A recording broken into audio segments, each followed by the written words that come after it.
அன்பான சகோதர சகோதரிகளே, அதிகாலை நேர வணக்கம்.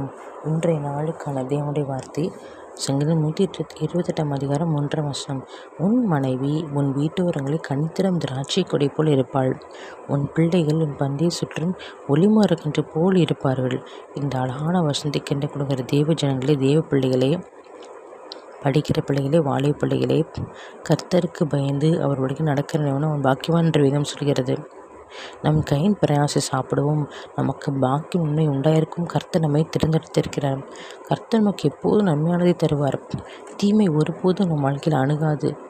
தீங்கை காணாதிருப்பாய் என்று வேதம் சொல்கிறது. ஆகவே தீங்கு நம்மை அணுகுவதற்கு முன்பதாகவே நாம் நம்மை சுத்திகரித்து நம் குடும்பத்தை வேலையடைக்க வேண்டும். இயேசுவின் இரத்தத்தாலே வேலையடைக்க வேண்டும்.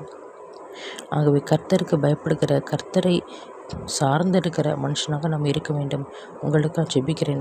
ஏசப்பா சோத்திரங்கட்ட வேண்டி ராஜா, ஏசப்பா எங்களுக்கு தகப்பனே, எங்கள் பிள்ளைகளின் சந்ததி தகப்பனே, இஸ்ரவேல் கொண்டாக சமாந்தி காண்பேன் என்று சொன்னீர் தகப்பனே.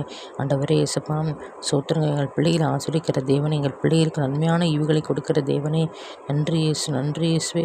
எங்கள் கையின் பிரயாசை ஆசிரிக்கிறீங்க. நன்றி ஏசப்பா சோத்திரங்கத்தாவே, நன்றி ராஜா.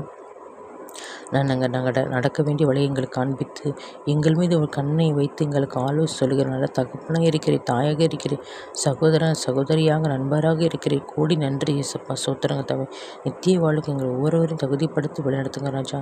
இயேசுப்பா நன்றி இயேசு, நன்றி இயேசுவே. மீட்பெரும் இரட்சகமாக்கிற இயேசு கிறிஸ்துவின் நாமத்தை ஜெபிக்கிறேன் என் ஜீவ நல்ல பிதாவே, ஆமென். சோத்திரம்.